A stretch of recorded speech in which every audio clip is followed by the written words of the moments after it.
জানি নাই তো তুমি এলে আমার ঘরে, যে রাতে মোর দুয়ার গুলি ভাঙলো ঝড়ে। तफात जाओ, तफात जाओ, सब झूठ है, सब झूठ है, सब झूठ है, तफात जाओ। গল্প শাখির আজকের নিবেদন রবীন্দ্রনাথের একটি রহস্য গল্প ক্ষুদিত পাষাণ। এই গল্পটি রবীন্দ্রনাথ লিখেছিলেন 1895 খ্রিস্টাব্দে। রবীন্দ্রনাথ ঠাকুর যখন একসময় তাঁর দাদা সত্যেন্দ্রনাথের কাছে গুজরাটের আহমেদাবাদে কিছুদিন ছিলেন, তখন সেখানে শাহজাহানের শাহীবাগের মতিশাহী মহলের প্রাসাদ থেকে প্রভাবিত হয়ে তিনি এই গল্পটি লিখেছিলেন। এই রকমই শোনা যায়। মূল গল্পটা কোনো পরিবর্তন না করে আমরা অনেক শব্দ আর বাক্য বদলে সহজ বাংলায় করে নিয়েছি। এছাড়া আমরা কিছু শব্দ আর বাক্য যোগ করে নিয়েছি শ্রোতাদের সুবিধার জন্য। বিধিবদ্ধ সতর্কীকরণ: মদ্যপান আর ধূম্রপান স্বাস্থ্যের পক্ষে হানিকর। শুরু হচ্ছে আমাদের আজকের গল্প ক্ষুদিত পাষাণ। আমি আর আমার এক আত্মীয় পুজোর ছুটিতে বেরিয়ে কলকাতায় ফিরছিলাম। এই সময় ট্রেনে এই ভদ্রলোকের সাথে আলাপ হয়। আমার আত্মীয়টি ছিলেন থিওসফিস্ট, মানে উনি পুনর্জন্ম, আধ্যাত্মিক বিবর্তন এইসবে বিশ্বাস করতেন। যাই হোক, আমরা আমাদের নতুন আলাপ হওয়া সহযাত্রীর কথাবার্তা শুনে আশ্চর্য হয়ে গেলাম। পৃথিবীর সমস্ত বিষয় নিয়েই তিনি এমনভাবে আলোচনা করতে লাগলেন যেন পৃথিবীর সমস্ত ব্যাপারে সবাই তার মত নিয়েই সব কাজ করে। পৃথিবীতে এমন সব ঘটনা ঘটছে, রাশিয়ানরা যে এতখানি এগিয়ে গেছে, ইংরেজ দেশে এই সব গোপন মতলব রয়েছে, দেশীয় রাজারাজরাদের মধ্যে যে একটা খিচুড়ি পেকে উঠেছে, এই সমস্ত কিছু না জেনে এতদিন আমরা পুরো নিশ্চিন্ত ছিলাম। উনি এখন আমাদের ভাবিয়ে তুললেন।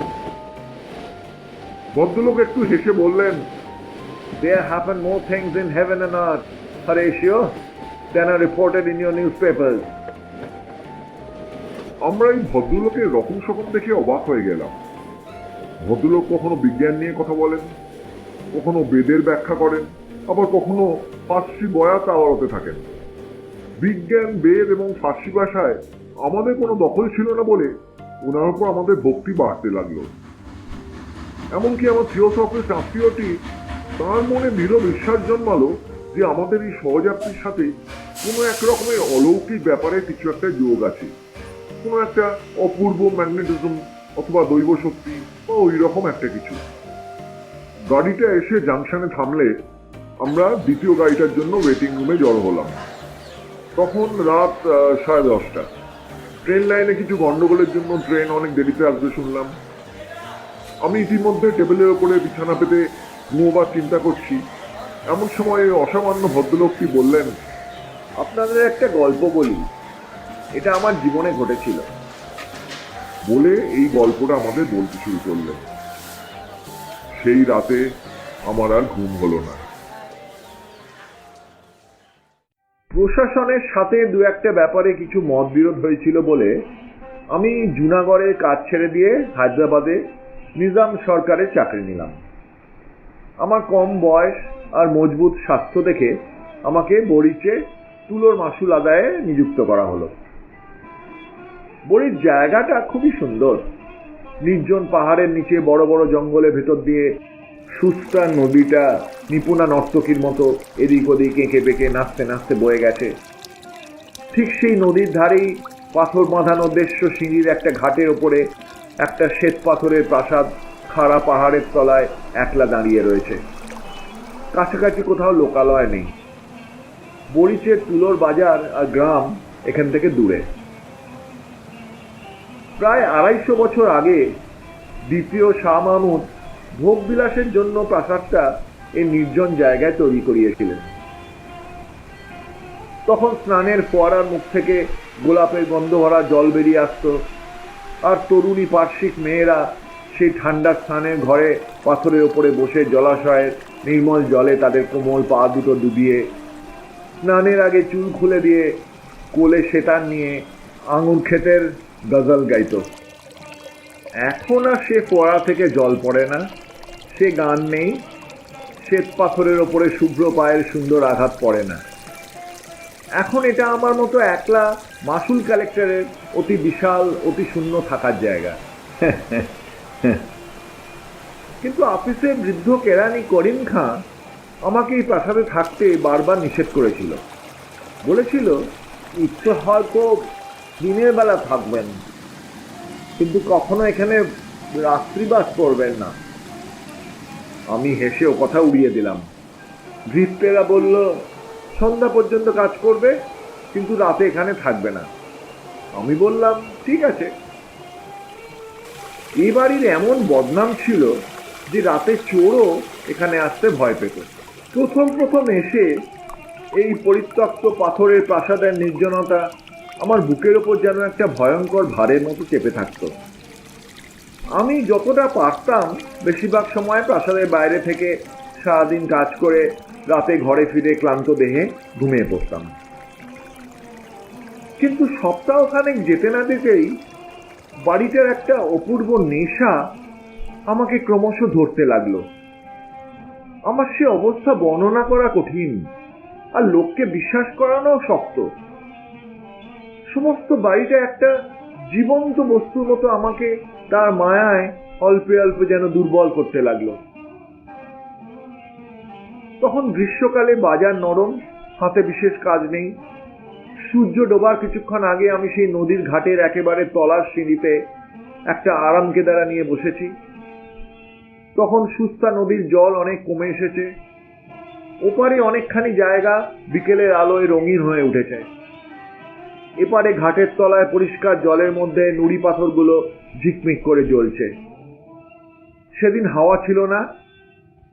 কাছের পাহাড়ের বনতুলসী, পুদিনা আর মৌরির জঙ্গল থেকে একটা ঘন সুগন্ধ উঠে স্থির আকাশটাকে ভারাক্রান্ত করে রেখেছে।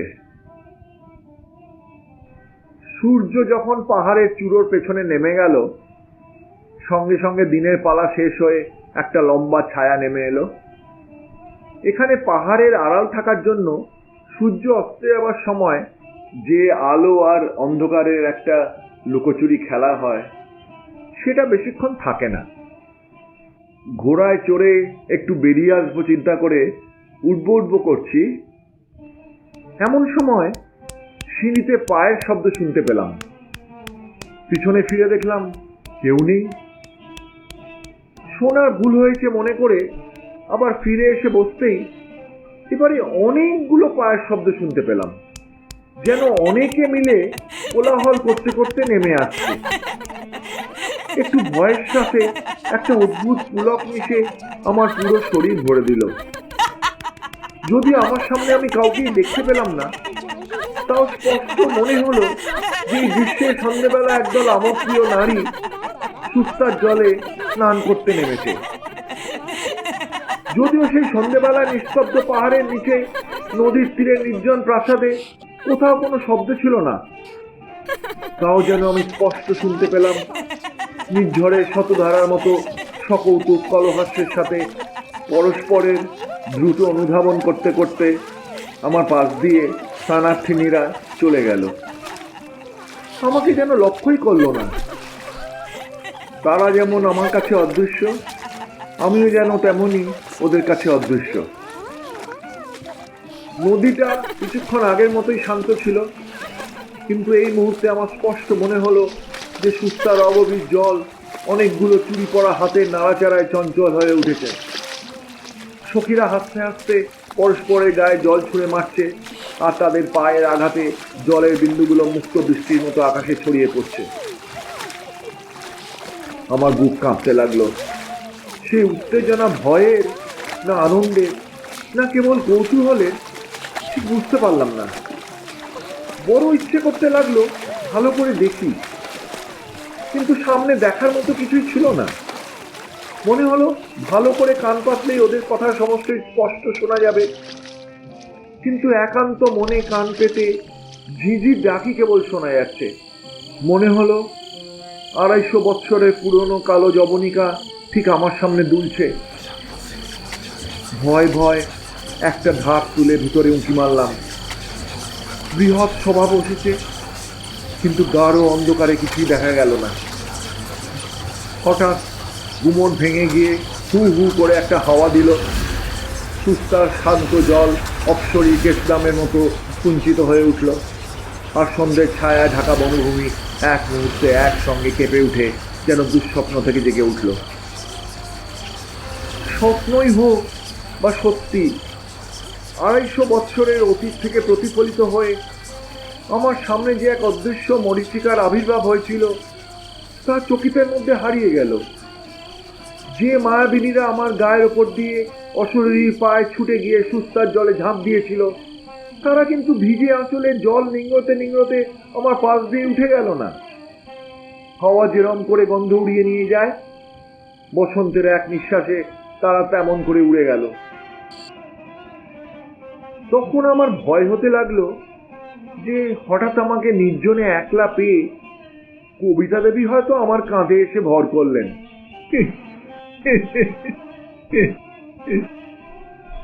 আমি বেচারা তুলোর মাসুল আদায় করে খেটে খাই, সর্বনাশিনী এবার হয়তো আমার মুন্ডপাত করতে এলেন। ভাবলাম ভালো করে পেট ভরে খেতে হবে, খালি পেটে থাকলেই সব রকমের দুরারোগ্য অসুখ এসে চেপে ধরে। আমি আমার খানসামাকে ডেকে প্রচুর তেল ঘি মশলা দিয়ে রীতিমতো মোগলাই খাবার বানানোর হুকুম করলাম। পরদিন সকালে আমার গতকালের সব ঘটনাগুলো খুব হাস্যকর মনে হলো। মনে স্বস্তি নিয়ে সাহেবদের মতো সোলার টুপি পরে নিজের হাতে ঘোড়ার গাড়ি হাঁকিয়ে গড়গড় শব্দে নিজের কাজে বেরিয়ে গেলাম। সেদিন ত্রৈমাসিক রিপোর্ট লিখবার দিন, তাই বাড়ি ফিরতে দেরি হবার কথা।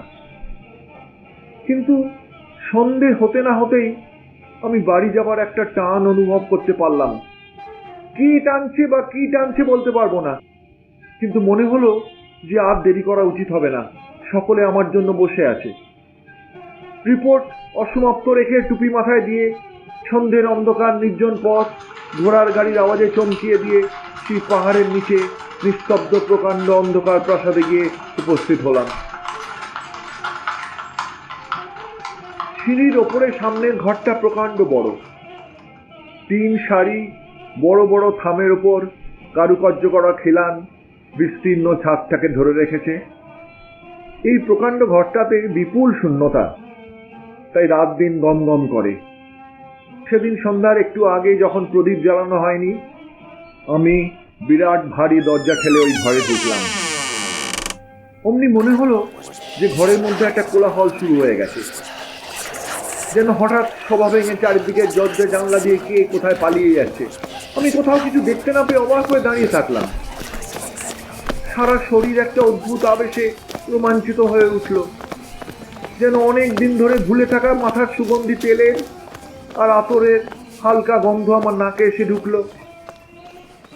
আমি সেই অন্ধকার নির্জন ঘরে পাথরের প্রাচীন থামগুলোর মাঝখানে দাঁড়িয়ে শুনতে পেলাম বাইরে ঝরঝর শব্দে ফোয়ারার জল সাদা পাথরের ওপর এসে পড়ছে। সেতারে কি একটা সুর বাজছে, কোথাও বা স্বর্ণালঙ্কারের আওয়াজ, কোথাও নুপুরের নিক্কণ, কখনো বা বৃহৎ তামার ঘণ্টায় প্রহর বদলানোর শব্দ। অতি দূরে নহবতের আলাপ, বাতাসের দোলায় ঝাল লণ্ঠনের ঠুনঠুন আওয়াজ, বারান্দায় খাঁচার বুলবুলের গান, বাগানে পোষা সারস পাখির ডাক। আমার চারদিকে একটা প্রেত লোকের রাগিনী সৃষ্টি হতে লাগলো। আমার এমন একটা ঘোর লাগলো যে মনে হলো এই অস্পৃষ্ট অগম্য অবাস্তব ব্যাপারটাই জগতে একমাত্র সত্যি, আর সবকিছুই মিথ্যে মরীচিকা। আমি যে আমি, অর্থাৎ আমি যে শ্রীযুক্ত অমুক তমুকের জ্যেষ্ঠ পুত্র, তুলোর মাসুল সংগ্রহ করে মাসে 450 টাকা মাইনে পাই, আমি যে টুপি আর খাটো কুর্তা পরে টাঙা হাঁকিয়ে অফিস যাই, এই সমস্তই আমার কাছে এমন অদ্ভুত হাস্যকর অমূলক মিথ্যে বলে মনে হতে লাগলো যে আমি সে বিশাল নিস্তব্ধ অন্ধকারে ঘরের মাঝখানে দাঁড়িয়ে হেসে উঠলাম।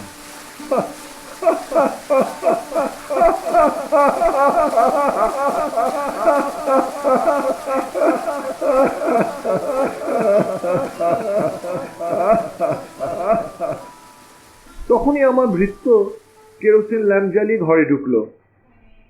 সে আমাকে পাগল মনে করলো কিনা জানি না, কিন্তু আমার মনে পড়ে গেল যে আমি অবশ্যই তমুকচন্দ্রের জ্যেষ্ঠ পুত্র শ্রীযুক্ত অমুকচন্দ্রই। এটাও মনে করলাম যে আমাদের কবিরাই একমাত্র বলতে পারবেন যে জগতের ভেতরে বা বাইরে কোথাও একটা ফোয়ারা চিরকাল ধরে জল বের করে যাচ্ছে কিনা, আর অদৃশ্য আঙুল দিয়ে কোথাও কোনো মায়াবী সেতারে অনন্ত সুর বাজছে কিনা। আর এই কথা নিশ্চয়ই সত্যি যে আমি বরিচের বাজারে তুলোর মাসুল আদায় করে মাসে 450 টাকা মাইনে পাই। তখন আবার আমি টেবিলের উপরে রাখা ল্যাম্পের আলোর কাছে খবরের কাগজটা পড়বার জন্য নিয়ে গেলাম, আর আমার একটু আগের নেশাগ্রস্ত অবস্থার কথা মনে করে হাসতে লাগলাম।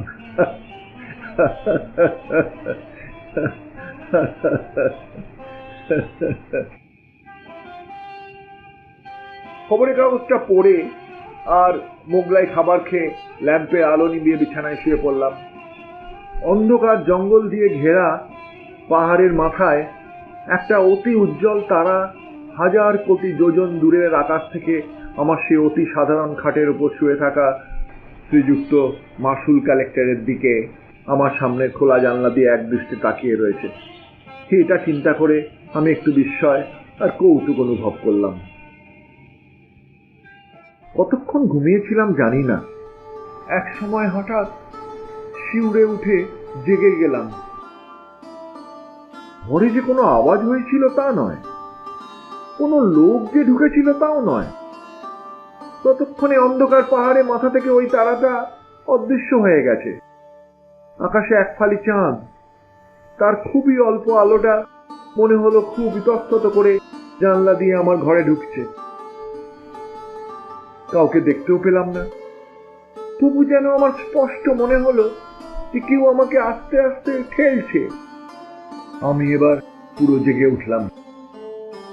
দেখলাম একটি মেয়ে, সে কোনো কথা না বলে খালি তার হাতের আংটি পরা আঙুলগুলোর ইশারায় খুব সাবধানে আমাকে তার পেছন পেছন যেতে বলল। আমি অত্যন্ত চুপি চুপি উঠলাম। 100-র বেশি ঘর নিয়ে এই প্রাসাদ, যেখানে চারিদিকে শূন্যতা, কোনো ধ্বনি নেই, কেবল প্রতিধ্বনি, যেখানে আমি ছাড়া কোনো জনপ্রাণী নেই। তাও পদে পদে কেন জানি না ভয় হতে লাগলো, পাছে কেউ জেগে ওঠে। প্রাসাদের বেশিরভাগ ঘরই বন্ধ থাকতো, আর সেই সব ঘরে আমি কোনোদিন ঢুকিনি। সেই রাতে নিঃশব্দে শ্বাস চেপে রেখে ওই অদৃশ্য মেয়েটির পেছন পেছন আমি যে কোথা দিয়ে কোথায় যাচ্ছিলাম আজ তা স্পষ্ট করে বলতেই পারবো না। আমি যে কত সংকীর্ণ অন্ধকার পথ দিয়ে, কত দীর্ঘ বারান্দা দিয়ে, কত বিশাল সভাঘরের সামনে দিয়ে, গোপন কত ঘর পেরিয়ে চলতে লাগলাম তার ঠিকানা নেই। আমার সামনের মেয়েটিকে আমি চোখে দেখতে পাচ্ছিলাম না, কিন্তু তার চেহারাটা আমার চোখের সামনে ছিল। আরব রমণী, ঝোলা আস্তিনের ভেতর দিয়ে তার নিটোল শ্বেত পাথরের মতো হাত দেখা যাচ্ছিল। তার টুপি থেকে একটা সূক্ষ্ম কাপড়ের আবরণ তার মুখে এসে পড়েছিল। তার কোমরে ছিল একটা বাঁকা ছুরি। আমার মনে হলো যেন আরব্য উপন্যাসের সহস্র রজনীর এক রজনী উপন্যাস লোক থেকে উড়ে এসেছে। আমি যেন অন্ধকার রাতে ঘুমিয়ে পড়া বাগদাদের এক সরু রাস্তা দিয়ে এক ভয়ঙ্কর অভিসারে বেরিয়েছি। অবশেষে ওই মেয়েটি একটা ঘন নীল পর্দার সামনে হঠাৎ থমকে দাঁড়িয়ে যেন নিচের দিকে আঙুল নির্দেশ করে আমাকে কিছু দেখাতে চাইল। নিচে কিছুই ছিল না, কিন্তু ভয় আমার বুকের রক্ত জমে গেল। আমি অনুভব করলাম সেই পর্দার সামনে মাটিতে কিংখাবে সাজ পড়া এক ভীষণ কাফরি খোঁজা কোলের ওপর খোলা তলোয়ার নিয়ে দুপা ছড়িয়ে বসে বসে ঝুলছে। মেয়েটি হালকা পায় তার 2 পা ডিঙিয়ে পর্দায় একটা কোণ তুলে ধরল। ভেতরে একটা পারস্যের গালিচা পাতা ঘরের একটা অংশ দেখা গেল। তক্তাপোষের ওপর কে বসে আছে সেটা দেখা গেল না, কেবল জাফরানি রঙের পাজামার নিচে জরির নাগরাই পরা সুন্দর দুটো পা গোলাপি মখমল আসনের ওপর অলসভাবে পড়ে রয়েছে দেখতে পেলাম। মেঝের একপাশে একটি নীলাভ স্ফটিক পাত্রে কতগুলো আপেল, নাশপাতি, নারঙ্গি এবং প্রচুর আঙুরের গুচ্ছ সাজিয়ে রাখা রয়েছে, আর তার পাশে দুটো ছোট ছোট পেয়ালা ও একটি সোনালী মদিরার কাঁচপাত্র অতিথির জন্য অপেক্ষা করে রয়েছে। ঘরের ভেতর থেকে একটা অপূর্ব ধূপের মাদক সুগন্ধি ধোঁয়া এসে আমাকে বিহ্বল করে দিল। কাঁপা কাঁপা বুকে সেই খোঁজা ছড়ানো পা দুটো যেই পার হতে গেলাম, অমনি সে চমকে জেগে উঠল। তার কোলের ওপর তলোয়ারটা পাথরের মেঝেতে সশব্দে পড়ে গেল।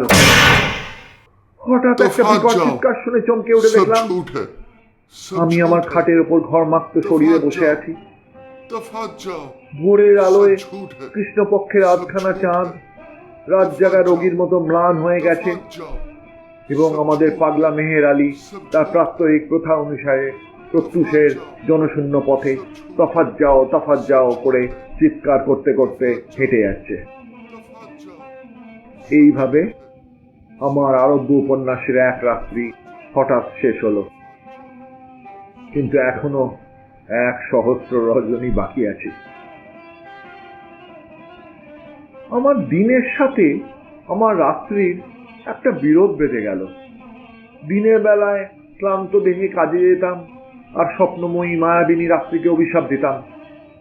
আবার সন্ধ্যের পরে আমার দিনের বেলার কর্মময় অস্তিত্বটাকে অত্যন্ত তুচ্ছ, মিথ্যে আর হাস্যকর মনে হতো। সন্ধ্যের পরে আমি একটা নেশার জালে বিহ্বলভাবে জড়িয়ে পড়তাম।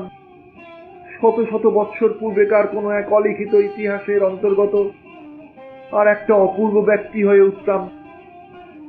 তখন আর সাহেবী খাটো কুর্তা এবং আঁটো প্যান্টেলুনে আমাকে মানাতো না। তখন আমি মাথায় এক লাল মখমলে ফেজ তুলে, ঢিলে পাজামা, ফুলকাটা ঢোলা অঙ্গাবরণ এবং রেশমের দীর্ঘ জামা পরে রঙিন রুমালে আতর মেখে বহু যত্নে সাজতাম এবং সিগারেট ফেলে দিয়ে গোলাপ জল পূর্ণ বৃহৎ আলবোলা নিয়ে এক উঁচু বড় কেদারায় বসতাম, যেন রাত্রে কোনো এক প্রিয়ার সাথে মিলনের জন্য পরম আগ্রহে প্রস্তুত হয়ে থাকতাম।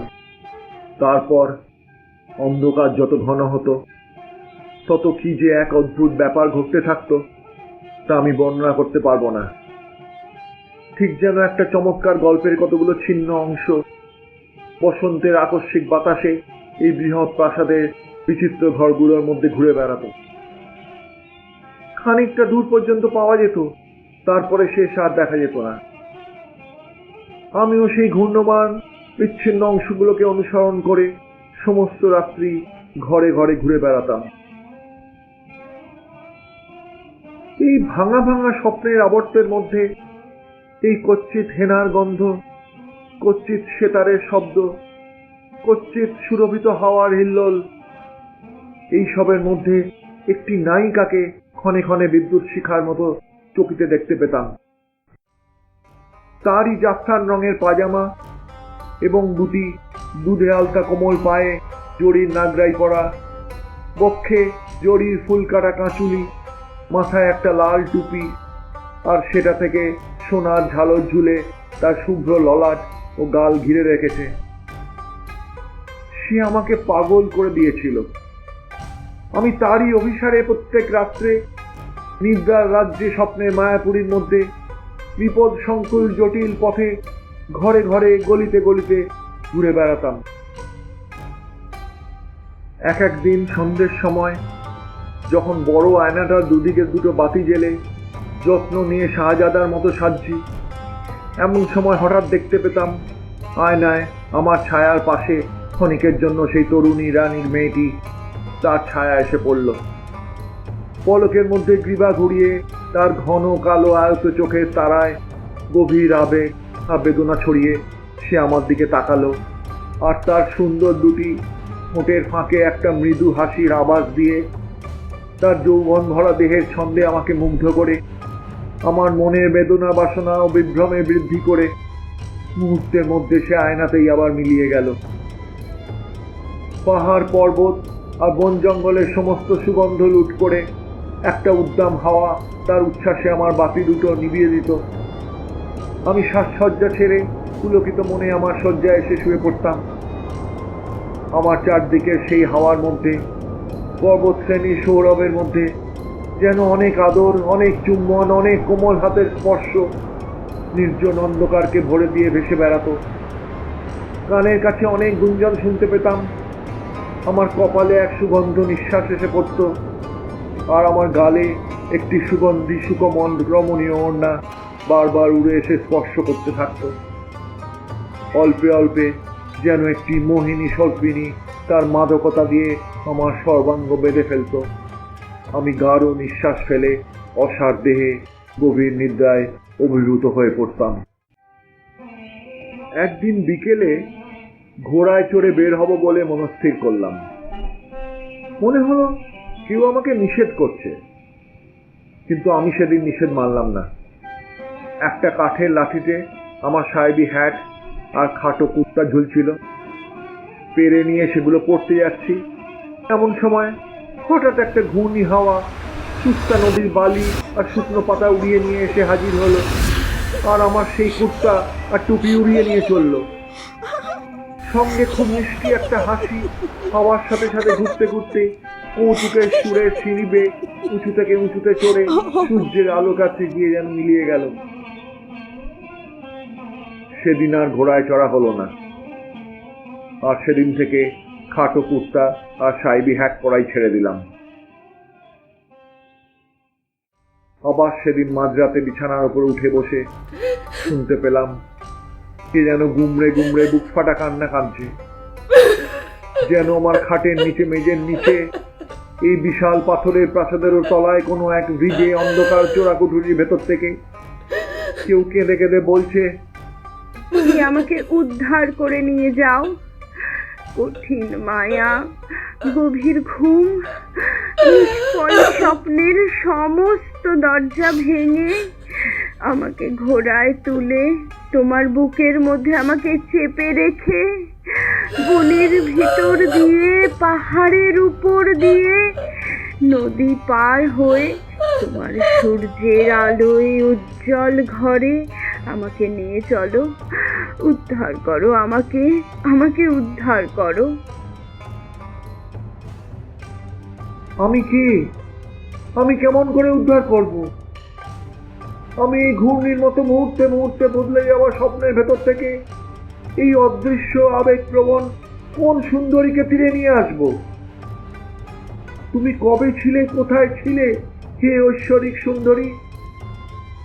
তুমি কোন শীতল উৎসের তীরে, খেজুর বনের ছায়ায়, কোন গৃহহীনা মরুবাসিনীর কোলে জন্ম নিয়েছিলে? তোমাকে কোন বেদুইন দস্যু ফুল থেকে পাপড়ি ছেঁড়ার মতো মায়ের কোল থেকে ছিনিয়ে দুরন্ত ঘোড়ার ওপর বসিয়ে জ্বলন্ত মরুভূমি পার হয়ে দাসীহাটে বিক্রয়ের জন্য নিয়ে গিয়েছিল? সেখানে কোন বাদশার ভৃত্য তোমার সদ্য ফোটা লাজুক যৌবন দেখে সোনার মোহর দিয়ে তোমাকে কিনে সমুদ্র পার করে তোমাকে সোনার পালকিতে বসিয়ে সুলতানের অন্তঃপুরে নিয়ে গিয়ে তোমায় সুলতানকে উপহার দিয়েছিল? সেখানে সে কি ইতিহাস? সেই সারেঙ্গীর সঙ্গীত, নুপুরের নিক্কণ, আর সুলতানের মদিনার পাত্রে ছুরির ঝলক, বিষের জ্বালা, কটাক্ষের আঘাত। কি অসীম ঐশ্বর্য, কি অনন্ত কারাগার! দুই দিকে দুই দাসী আংটির হীরের ঝিলিক তুলে চামর দোলাচ্ছে। শাহেনশাহ বাদশাহ শুভ্র চরণের তলায় মণিমুক্ত সচিত নাগরাইয়ের কাছে পড়ে রয়েছেন। বাইরে দরজার কাছে যমদূতের মতো হাফসি দেবদূতের মতো সেজে খোলা তলোয়ার হাতে দাঁড়িয়ে রয়েছে।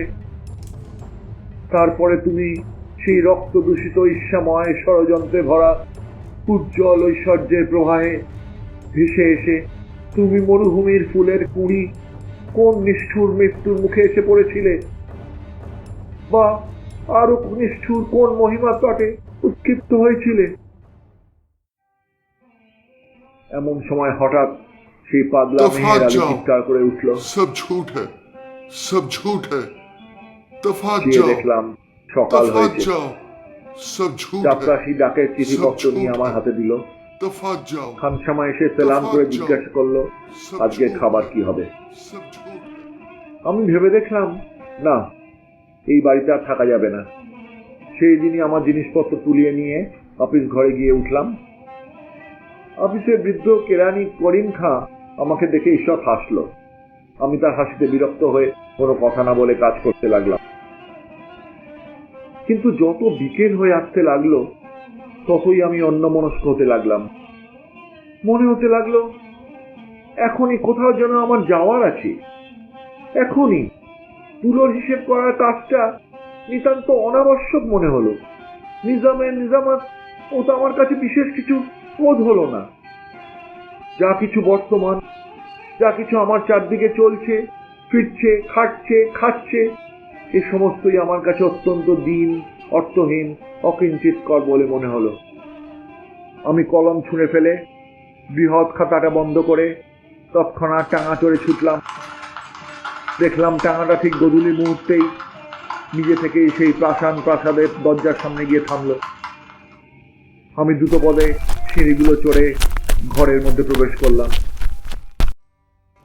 আজ সমস্ত নিস্তব্ধ। অন্ধকার ঘরগুলো যেন রাগ করে মুখ ভার করে আছে। অনুতাপে আমার মন উদ্বেলিত হয়ে উঠতে লাগলো।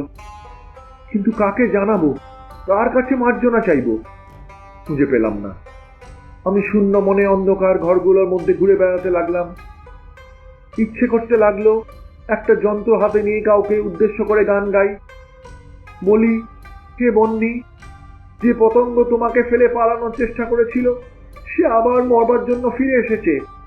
এবার তাকে মার্জনা করো, তার দুই পাখা পুড়িয়ে দাও, পুড়িয়ে ছাই করে দাও। হঠাৎ ওপর থেকে আমার কপালে দুই ফোঁটা চোখের জল পড়ল।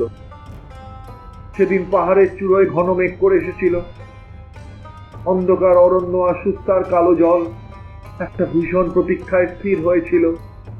জল, স্থল, আকাশ হঠাৎ শিউরে উঠল।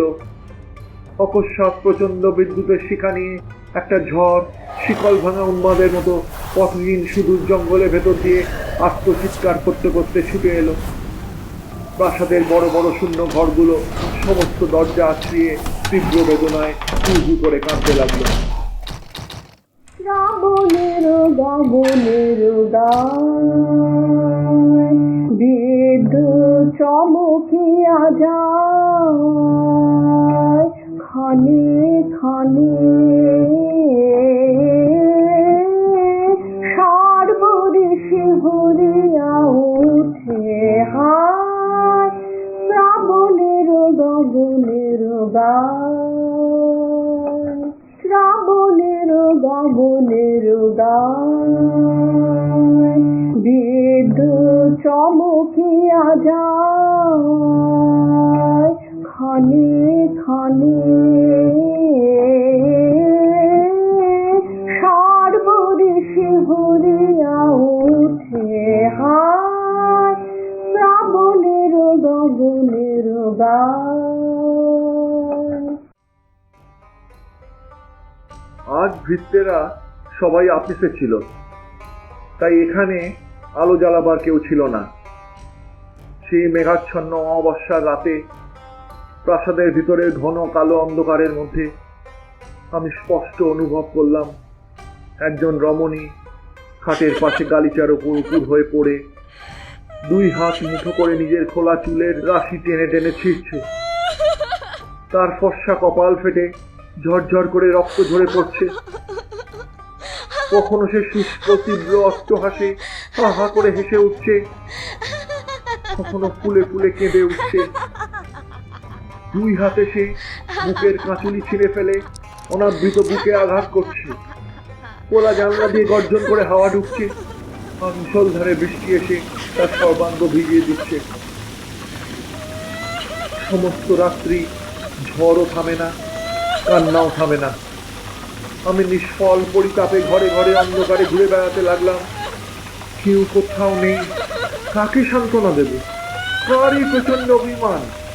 এই অশান্ত আক্ষেপ কোথা থেকে উঠছে? পাগল চিৎকার করে বলে উঠল, सब झूठ है, सब झूठ है, सब झूठ है। দেখলাম ভোর दफा হয়েছে। जाओ, মেহের दफा আলী जाओ, এই দুর্যোগের দিনেও सब झूठ है, যথা নিয়মে প্রাসাদ প্রদক্ষিণ করে তার অভ্যস্ত চিৎকার করে চলেছে। सब झूठ है, হঠাৎ আমার মনে হলো सब झूठ है। হয়তো মেহের আলীও আমার মতো এক সময় এই প্রাসাদে থাকতো। दफा এখন जाओ, পাগল হয়ে বেরিয়ে এলেও दफा जाओ, এই পাষাণ রাক্ষসের মোহে এখনো আকৃষ্ট হয়ে প্রতিদিন ভোরে প্রদক্ষিণ করতে আসে।